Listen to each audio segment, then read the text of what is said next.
talk about the technological surprise and resiliency. And one of the ways that I'd like to relate this is through the electric car analogy. So we actually went into this way too fast.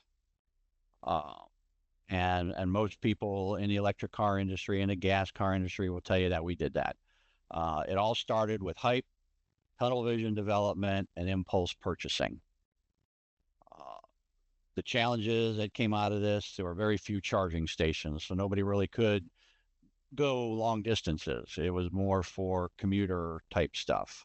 Then there were costs of putting in charging stations, and then the cost of the electricity that you know people weren't really evaluating that because they got caught up in the hype. The other challenges that came in is winter hit, and winter hit, and then people found out, wow, instead of 300 miles on a charge, I'm only getting 100. And so, that was another thing that engineers would have known, but never really got out to the consumers. Then we had challenges with flooding, and we've seen this in Tampa in the last couple hurricanes where houses have burned down because the Tesla was in the garage, or the EV was in the garage, and the battery caught on fire or exploded, and other inconveniences uh, around that, just the whole thing, and even around the flooding where they're telling people that you need to move your car inland to higher water, if or to higher ground, if you have an EV. And so there's just a lot of inconveniences that are coming up after the fact. Now, we've looked at addressing these issues, and they are looking at putting in the infrastructure to support electric cars nationally. But you look at the lack of availability of charging stations, and what ended up resulting from that is people didn't drive their cars; they end up buying a gas car, and their electric car sits in a garage, and they only take it when they know that, like on a Saturday, when they know there'll be a lot of traffic, and they know they don't have to worry about charging and stuff like that. Again, cost of the home charging stations, and I've talked to people who have talked about their neighbors that have EVs, and instead of putting in a home charging station, they're buying a cheap marine diesel generator, and they're burning the dirtiest fuel possible, which is actually the cheapest diesel fuel possible, to charge their Tesla, which kind of goes against the idea that you're stopping the greenhouse gases by driving an electric vehicle. Um, Same thing, winter or flooding. It's caused house fires. You need to park the car away from the home if there's any chance of flooding. Huge inconvenience there. Nobody really considered the cost of the batteries, what we're going to do with all the battery waste, and now I look at where we're going with AI and artificial intelligence, and we're on the same path. We're moving way too quick without all of the input that we need to be able to do this effectively and smartly. So this is why I propose to really shift in how we look at resilience and technical surprise, because all of these challenges that we had with the electric vehicle and the things that we're coming across with AI, there are people out there that see this, but we just choose not to listen to them or not to bring them into the conversation. As far as electric vehicles, Cadillac came up with one years ago with when they were doing the hybrids and stuff, and it was basically an an electric generator that charged the car. So it took 8 gallons of gasoline, and it charged, or the generator ran the car. So you had the best of both worlds. You could go 400 miles on a tank of gas. It's only 8 gallons, and you got electricity. So those solutions are out there, but unless we bring those people into the conversation and really look at the viability of what we're proposing, we're going to end up with these challenges and these surprises. So for this presentation, I've defined technical surprise as an exposure to unexpected capabilities, which is basically from our adversaries, and unpredicted failures of employed technologies, which is what we're talking about with the electric car analogy and what I think we're facing with AI, and the introduction of unexpected capabilities, um, which is from our adversaries. And then resilience is the ability to develop a counter technology to address these unexpected challenges. So to actually see the challenges before they become challenges and figure out how we're going to address them, and then to resolve unpredicted failures of employed technologies. Here again, how do we avoid the electric car analogy that we just went over? So first suggestion, and again, I am not the expert here, and I do not have all of the answers, and my answers may or may not be right, and I understand that. But I have spent a lot of time in this field. I talk to a lot of people, and this is my best guess, I say, or what I believe to be the path forward. However, I'm always open to adopting other people's opinions, considering other people's perspective, and working those into the solution. So, one of the challenges, so one of the things we need to do is build a more effective process for the identification of technical surprise and improved resilience.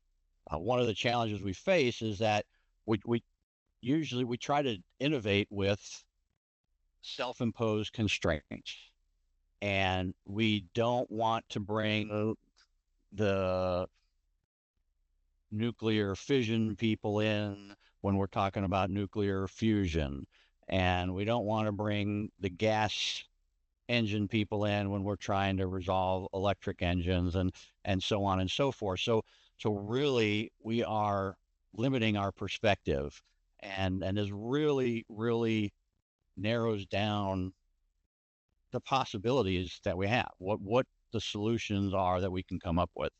We do this, we stovepipe innovation, we stovepipe the process, because we don't want to deal with that. We don't want to hear from the gas powered people if we're developing an electric car, but we really need to. And that's the case. We limit the diversity of the participation. You know, electric cars, you need to bring the people in Canada in to talk about how batteries work for them and in the wintertime, and you need to bring the people in from Florida to discuss floods, and from other places that are prone to flooding, and you need to look at all of these things and bring it in all these perspectives to get a real solution, and to get something that people are going to that's going to benefit everybody, and even if we look outside of our borders as well. We want to limit the interaction. We if somebody is saying something that we don't really want to hear, we turn them off, and we can't do that. We want to limit that access in the developmental stage, and not look at other opportunities, other solutions, collaboration. We tend to rice bowl. We want, this is mine, it's my idea, I don't want to share my idea with you. We pass that, especially this is more directed toward the federal government, and it's also directed toward the commercial industry. So so my proposal, and what we've been working towards, is we need to build an open ecosystem. We need to encourage people to participate, to share their views, to share their perspective, because their perspective is different than my perspective. If I live in New York City and use public transit 90% of the time, I have a different perspective than somebody that lives in Tampa where there is no real public transportation, or somebody that lives in a rural area where they got to drive 30 miles to get to the grocery store. So you got to listen to all of these people and all of their ideas. And and when we do that, we can develop a much more applicable solutions. You'll see references here to DARPA, and because this presentation is actually something that I submitted to DARPA about how to really address technical surprise and resilience, which is their focus. So RFIs, sources sought, uh, you know, requests for proposals, requests for BAAs, all of those things. That is nothing more than a request for a solution. And one of the challenges that I've seen with these is we target a very, very small audience. So RFIs, RFSs, all those things are on sam.gov. They get posted on other websites, but they're only going after the people that are wanting to do business with the federal government. And so now what you're doing is you are restricting your access to solutions, because if there are people out there that have great ideas that aren't looking to do business with the federal government. So how do we access their solutions? We need to bring those people in. The other thing is that if someone is within the federal government is appropriated funding, they're not necessarily looking at RFIs and RFSs and RFQs because they're funded. Same thing with universities, they're funded. So why do I need to go out and try and get funding from the federal government?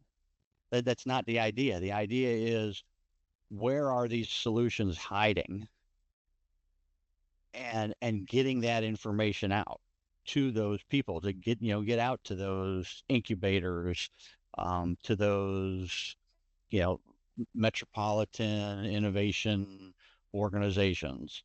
So we really need to find a way to expand our exposure and our advertisement. So I'm going to stop here for a second before I go to the next page. Does anybody have any questions, comments? I haven't seen any hands raised. Please unmute if you have a question, comment at this point. All right. Thank you. So same thing here. So we're missing a significant percentage of the commercial market, even more of the available federal solutions and knowledge bases. And I see this. I see this where, there are two organizations within a research lab. They're actually physically located at the same site, and they have complementary solutions, but neither one of them knows the other exists. And these are the things we need to address. How do we do that? How do we get that information out there?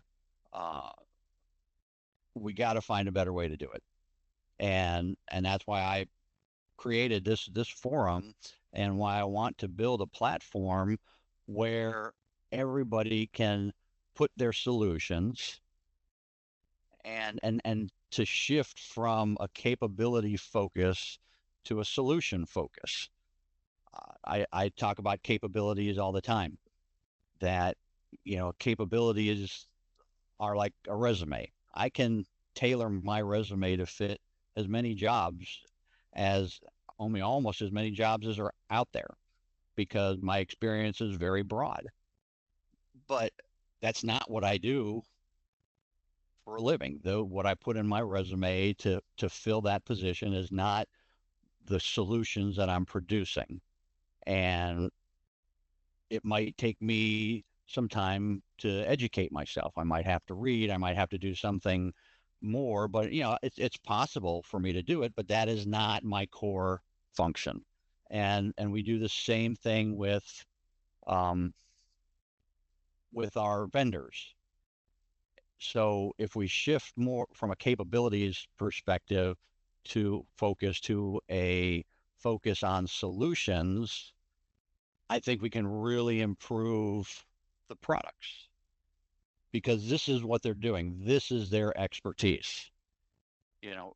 And this is where we tend to run into a challenge where somebody comes in and says, "Yeah, I think I can do that." And they end up underbidding it because they really don't understand it. And then we end up with something that we can't use in the end. Or it ends up costing more or whatever the challenge is. Hey, And so, yeah, go ahead. yeah, this is Willis. So I think you make a very good point, but I guess I'm concerned that, when I've looked at it, it's been the capability kind of sets the floor for what they're able to do because my solution might not be what they are doing, but it might benefit from what they're doing. I could, kind of sort of modify the purpose, right? Change the purpose. They're doing something, but they have all the tools to be able to modify that to do something else. And I don't know that their interests necessarily, if I want a widget and they don't have that widget, but they have a process that could develop it, but they're not interested, their solution, they won't even look at it because they're not interested in developing my widget. Does that make sense? You see what I'm Yeah, getting yeah, at? I do see what you're getting at, but the way that we want to approach this is a little bit different. So if I put my solution out there, and let's say that I have a widget, and my widget is designed for electronic warfare applications. Now, the more people that I expose my widget to, the more industries that I expose my widget to, they can see those applications. So it's not your capabilities, it's a solution to your challenge is what we're trying to address here.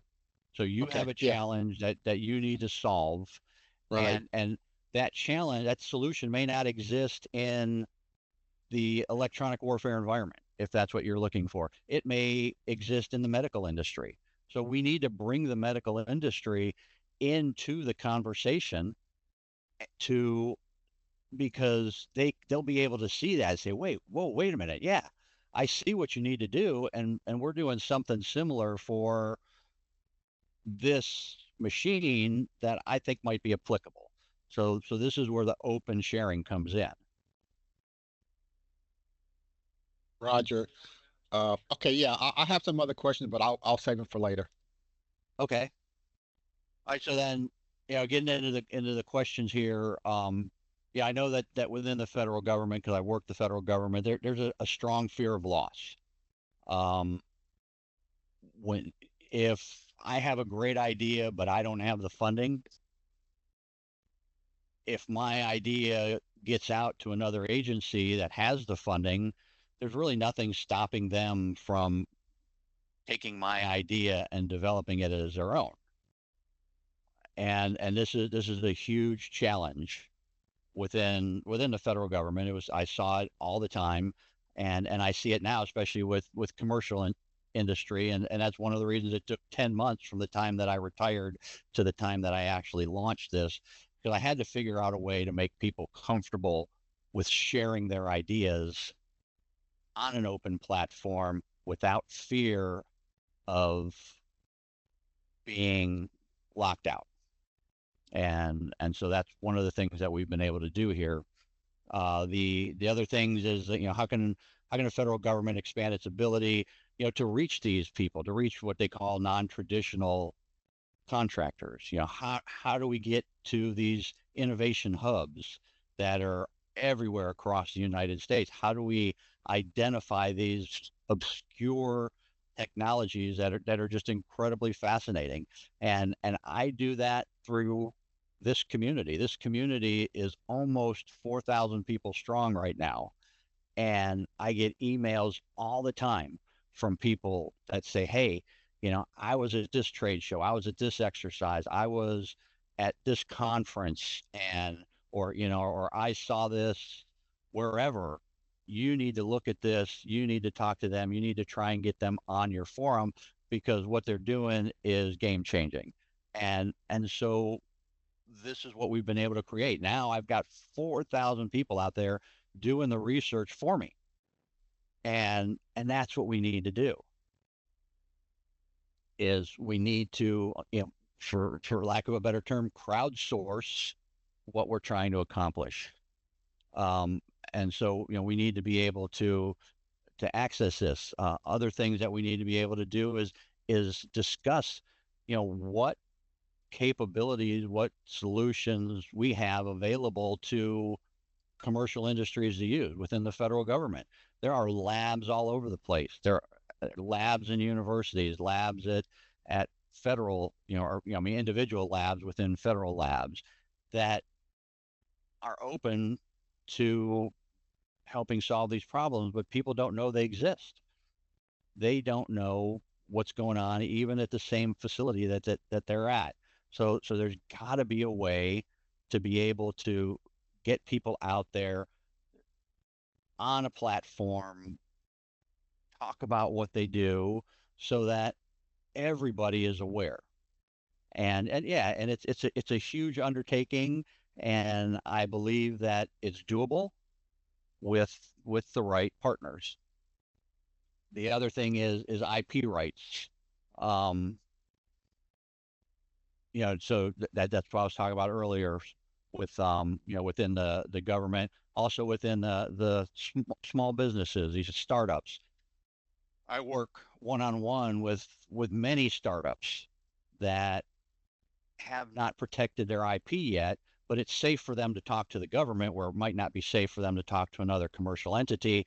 So I work outside of this forum on a one-on-one basis with people like Willis, and I present these technologies. There's also technologies that are at secret and top secret levels that, because I have a top secret clearance, I can share that information outside of the forum and make those connections. So when these obscure, new, novel, innovative technologies that can't be shared publicly for one reason or another come in, I have the ability to reach out to 3,000 of the 4,000 people within this community that are federal and move those forward.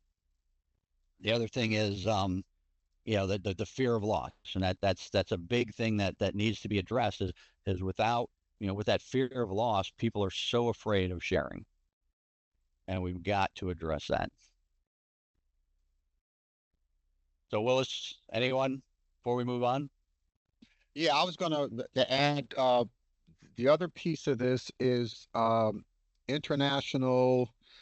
I won't call it espionage, but where our adversaries, are plugging into our capabilities, and how do we protect that effort? Over. All right, so actually, that it's funny you should mention that because through the ecosystem, I've been introduced to a company that has a private social media platform that is not on the cloud, that has the ability to restrict country domains and things like that, and it's fully encrypted end to end. So we are in discussions with them on implementation of that. Everybody that becomes part of this ecosystem is vetted by me. So those almost 4,000 people that I've talked that I mentioned, and all the companies that we talk with, those have all been vetted by me before. Same thing with my LinkedIn connections. I won't send an invitation to somebody without vetting them first and making sure that they're legit. So I'm very careful about that. What this other company does with their network is going to help me to be able to do that, to be able to you know to create. I mean, we could even, if there was somebody within an area that we did want to participate, there are ways that we could tunnel through to that one IP address without impacting, without them being a red flag going off in their country of origin. So we are identifying ways to do this. The biggest challenge is, as with anything, it's funding. So this has all been bootstrapped to this point. There's a lot of people interested. I'm working, with other countries working extensively in Africa. One of the reasons is that I truly believe that innovation is born out of constraint. And so people have, when you are faced with adversity, with constraints, you have to adapt. And some of these adaptations that people come up with are just incredible, and they need to be shared. But there's no way for them to get out there and do that. And I believe that a lot of people, the people that face the most adversity come up with some of the greatest ideas. So I know I ran on, Willis. I apologize, but No, but that's I'm on fine. my That's fine. soapbox right now. Yeah, you're good. I'm good. Thanks. Okay, so um, the next thing is so how are we going to do this? And my idea and my goal and my plan has been to build an open ecosystem to support early identification of technical surprise.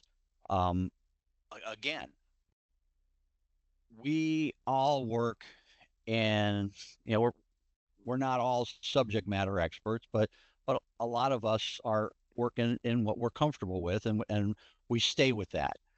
People don't really change much, so they like to stay in their little uh, in their swim lane. That's a good term for it. So they like to stay in their swim lane, and they can't see the opportunities for improvement. So we need to bring more swim lanes in, more people from inside their swim lanes, get them to talk. And through that conversation, just like a process improvement event, when people that aren't familiar with the process watch that process, they can see those opportunities for improvement that the people that run the process or work in that industry accept as you know, the way it is, basically. And so we really need to open up everybody's eyes, and we need to build this open ecosystem, and not just bring people in from our industry, from our science, but bring people in from other sciences, other industries, and and get them to give us a fresh look. And I think by doing this, we can really see technical surprise longer or sooner, and start to address it far sooner, and also improve our resilience, because people will come in and say, hey, wait a minute, did you ever consider that if you sell this electric car to a guy up in the Arctic, that he's only going to be able to drive 50 kilometers before the battery dies in the wintertime? Oh, and in the summertime he's only going to be able to go 100 kilometers, even though they're you know in the in Washington D.C. he could go 400 kilometers. So did you think about this? And the answer is probably no, we didn't think about that. And so these are the kind of things that we can address through this opening ecosystem. And when we do produce a solution, it'll be far more resilient because we've considered all of these aspects. And I think we can only do that through an open forum. And it's not just that we're open, it has to be interactive. If we're just talking to people, if I'm on a webinar and people are just talking to me, that's not the same, because I'm sitting there on antsy, because I can't tell them that I disagree with them, or I think there's a better way to do this, because I'm muted, and there's no way for me to raise my hand, there's no way for me to interact with them, and so basically I'm shut out. And we can't do that. We have to open it up to these opinions, to these ideas, and have those discussions. And I believe this is one of the reasons that you people come here all the time to sit on these forums, because you see the benefit of this, and you see the benefit of that open interaction. The other thing is when I leave a webinar, I leave with information. I don't leave with a task. Okay, great. I now understand what your plight is, but I have no idea how Eugene Francis, can help you with your plight, or how technology ideation, or someone within my community, or someone, you know, within my within my coworkers could help. So this is why one of the four parts of a presentation is at the very end is to give an ask. So we have to let people know what it is that we need, not just regurgitate information, but also, this is where we want to go. This is what we need, and this is how you can help us. So now we're giving people a mission and a task, and a way that they can help, and helping may not be just, send me your money. It may be, network my solution. It may be put me in touch with, Bill Gates, or put me in touch with somebody in this organization. So we can't accomplish that without interaction, plain and simple. All right, next page. Any questions?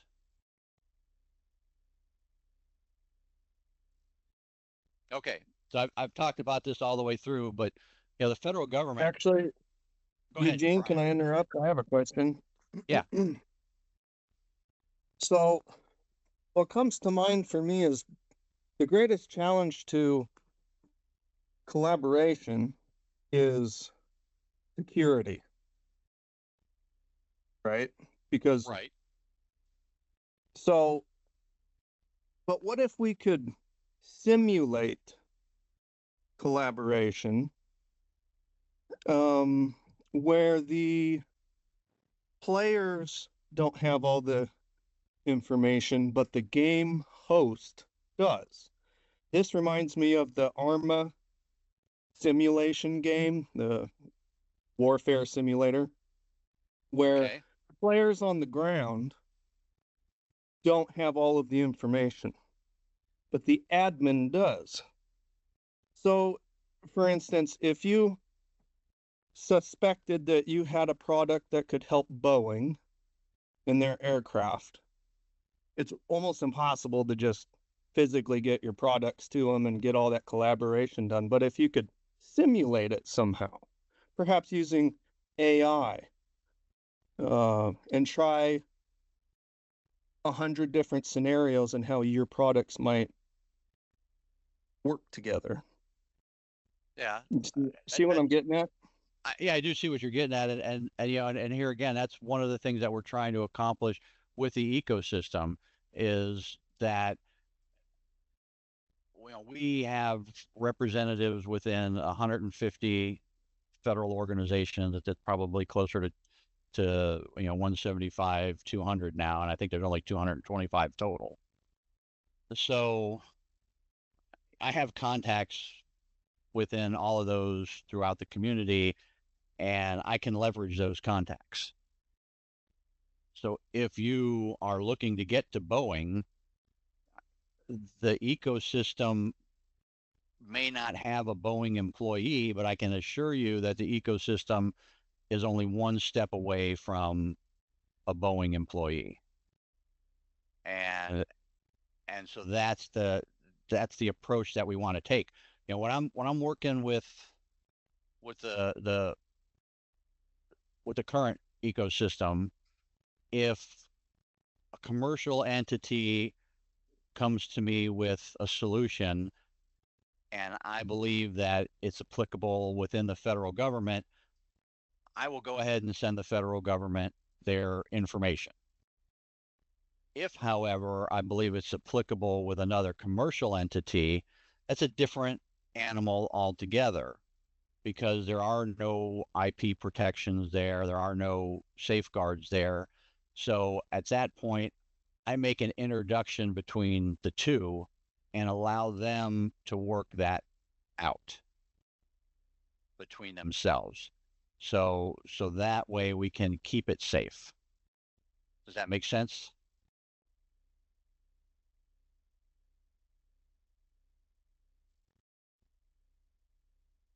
Are you there, Brian? Yeah, yeah. It's like you're the game admin. Exactly. And so I have some control over the safeguards. And And so and that's the same. it takes a lot of talent, time, and funding to make you successful. Uh, Not necessarily, because I think we could do it with a platform, with some sort of a, the platform that we're looking to develop, where we have an ecosystem, a community, and within that community, we create these private collaborations. And the only thing that the community can see about the collaboration is maybe a title or an abstract, just enough so that somebody can identify if there's a potential solution there for them to solve their challenge, if they have expertise or a solution that may be able to assist.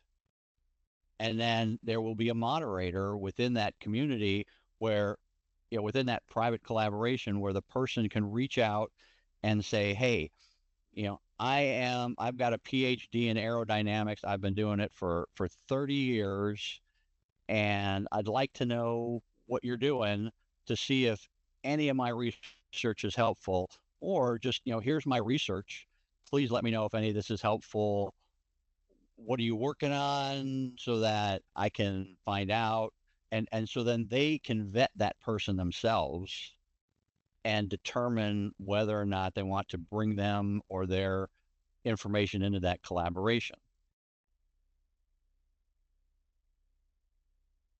And so Hey, so that is the idea there. hey, this is Willis. I got another comment, and All just right, go something ahead. to just something to think about, because as this structure, well, let me start. I don't know what the structure would look like, but I guess if this is going to be an enduring capability, we need to kind of look at not having like single point failures. And so right now, I mean, you're the kind of the guy doing pretty much everything, and if you decide you win the lotto and decide to go to Florida, the system should still continue to operate. So just something to think about in terms of the structure you want to put around this over. No, and I agree with you 100%, and that's why we want this to be as broad as possible to eliminate those. We want to create additional partnered forums. So, we can have a partnered forum that is around federal solutions. We can have one that's around sustainability, one that's around agriculture, one that's around energy. And the whole idea is that whatever these partnered forums are, they have to encompass a broad enough scope of sciences, industries, and technologies to bring in the diversity of perspective that you need. So just to create a uh, you know a forum on electronic warfare challenges, that's not broad enough. You're not going to get people from the medical industry aren't really going to be interested in attending that, even though there may be applications. So it has to be much broader, like I said, like a federal, thing, or a Navy thing, or an Army thing, which I really want to stay away from that, because we run into that challenge all the time where, you know, we end up developing service specific solutions that have applications in other services with minor tweaks. And that's the idea. And so now you create these partnered forums, and there are now a dozen, 2 dozen, 3 dozen other entities with skin in the game. It's not going to fold. If I decide to retire, or like you said, I win the lotto and decide I don't want to do this anymore, there's enough out there. And also, if it's federally sponsored or sponsored by larger philanthropic organizations, then, or larger entities, then it's going to exist long beyond me. And that's my goal. And that's what I want to get. I want to get away from being a central point of failure here, because here I am in my motor coach. I operate off of, I have a generator in my motor coach, which is nice, so I can always operate. I have, you know, two different internet connections, and so I do what I can to keep it up and running. But yeah, I get sick. I have to run from a hurricane. Things get things get impacted, and we need to avoid that. Thanks. Oh, thank you. I mean, and like I said, I appreciate it, because I think about a lot of this stuff a lot of the time. So I believe, yeah, like I said, and this presentation here, I'm sure people have been reading while I've been rambling, but we there's so many places that we can access, as far as bringing them into this community with philanthropic organizations, state municipality organizations, innovation hubs. My goals are to bring universities in. I mean, you think of a university. A university has many schools within that university: school of business, school of engineering, medical schools, whatever they are. And a lot of people within that organization don't know what is going on with these other schools. So by creating a forum for a university, they could do that. They could present, all the different labs and schools can present on what they're doing and what their capabilities are. They could use that to solicit donations, solicit researchers, get students, you know, impress people that are looking for a place to go to school, entice students to come. That there's so many benefits to that, inside and outside, and a university, a lab like Air Force Research Laboratory, Naval Research Laboratory, all the Army DevComs, ARL, they could all benefit from this, because they are broad enough, they touch enough sciences that it would work. And I know, when I was at the Naval Research Laboratory, they were, back in like 2018 or so, they were setting up a marketing arm within the laboratory, so that they could go out and promote their capabilities to the federal government, because they are working capital funded, which means that they're a lot like a commercial entity, that they don't get money appropriated to them, or very little money appropriated to them from Congress. They have to go out and find people to hire their services. And so they were actually creating a business development group to go out and do that within the federal government and within the commercial industry. And I think that would be that this would provide a great opportunity for them. Um, so any other questions? I got like 6 minutes left. I don't want to cut into the time.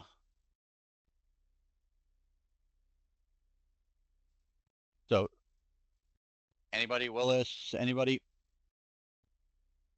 Well, All I'm right. just gonna just a comment that I have. I really, yeah, you and I have had many discussions, and right now I'm in the middle of a scenario where I am trying to find who's out there that has what capability, what potential solution to apply to some things that we're working on.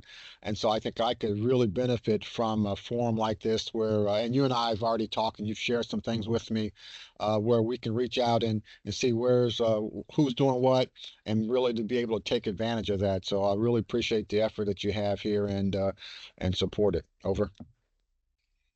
Well, thank you. And I appreciate it, and here again, like you had said before about the single point of failure. I, I'm not in Tampa. We've been trying to have a secure phone call for close to a month now. and Good. and we were scheduled to do it this week, but I can't get to the skiff, because I don't even know if the skiff is operational right now. Yeah. So so those are the challenge. Those are some of the things. Yeah, that's something we need to work through. And I appreciate our relationship and what we've been able to accomplish together. And there are vendors and people within the community that are benefiting from our relationship. There are a lot of people from within the community that are benefiting from the community itself and from the work that we're doing. So I say it all the time. This isn't about me. This is about the people that we support. Okay, so Brian, William, I can't read the last name. William Brickner, you have a question? Oh, uh, not necessarily a question, but just something that I'm with the JTNC, the Joint Tactical Networking Center, and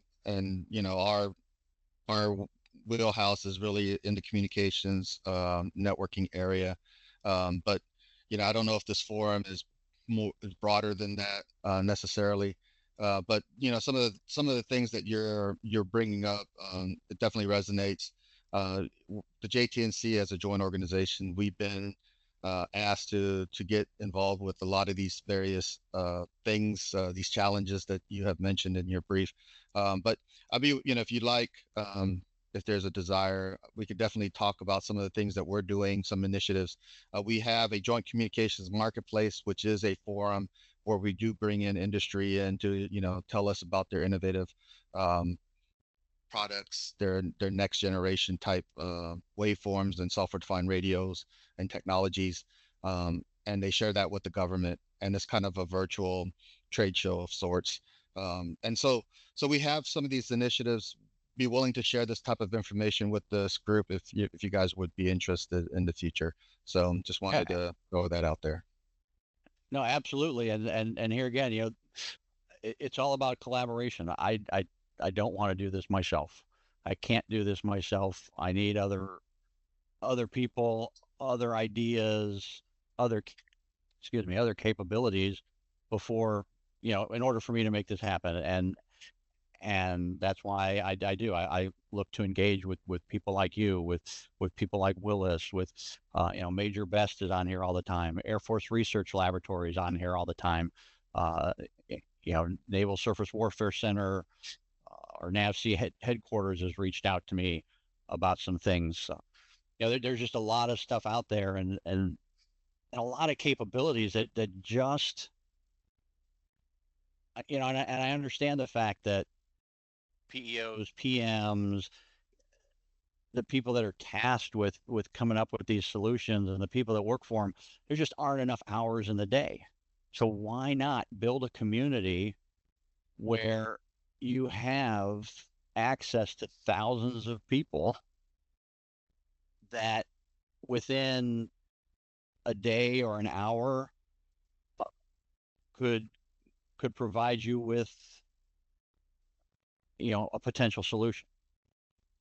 And I've done this for Willis. Willis came to me.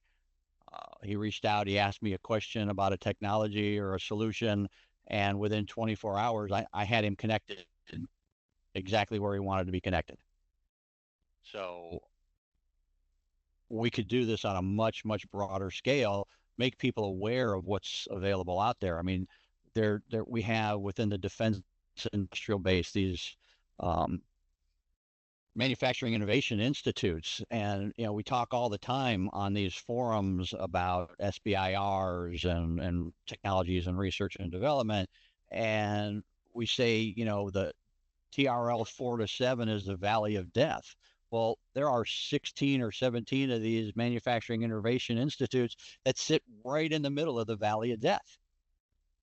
And if more people within the federal government were aware of their existence and what it is that they could do, we could bring a lot more of these solutions to fruition.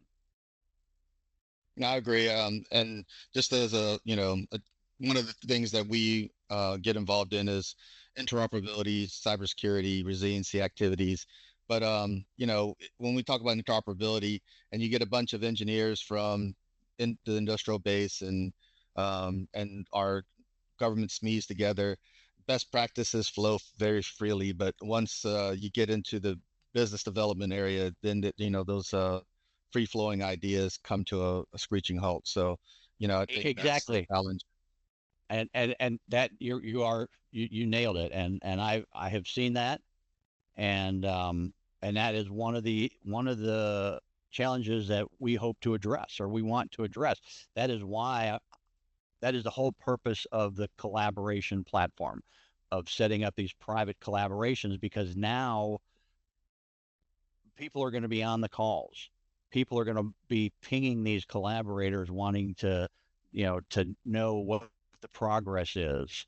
I am going to, the system will be able to ping me and other people within the ecosystem if a collaboration goes 2, 3, 4 weeks without any communication, to go back, to go in there and ping them and say, hey, is there a challenge? Because there's something we can help with. Is it a funding issue? Is it a research issue? Is it some other issue that we might be able to resolve? And then we not only do the matchmaking, and we can't just do the matchmaking. We have to, once we do the matchmaking, we have to be able to help these solutions get from ideation all the way to implementation. And that is what that collaboration platform is all about, is to help these people, to provide them with tools, education tools, how, IP development, grant writing, proposal writing, SBIR, whatever it is that the community believes that they would need to move their solution forward. We need to be able to provide those tools on that platform for them, and really just shift our focus from not just ideating and matchmaking to, then we need to drive it forward to implementation, and be there to support the implementation. So yes, I feel your pain, and it is killing me that it's taking me so long. I mean, I am honestly managing over 400 relationships right now, and I have to do it through email and phone calls. I literally get 150 or more emails a day in my inbox that deal with the forums and the collaborations, and that's not to mention all the newsletters and the stuff like that. My days are 12, 16 hours long. You can ask my wife. It is a challenge, and so, but it's worth it, and I'm not complaining. I love what I do. I love seeing, making these connections, seeing, people, these, oh wow, I've never heard of that before. We got a presentation coming up that's going to be cyber, which might be of interest to you. They're able to use a hardware switch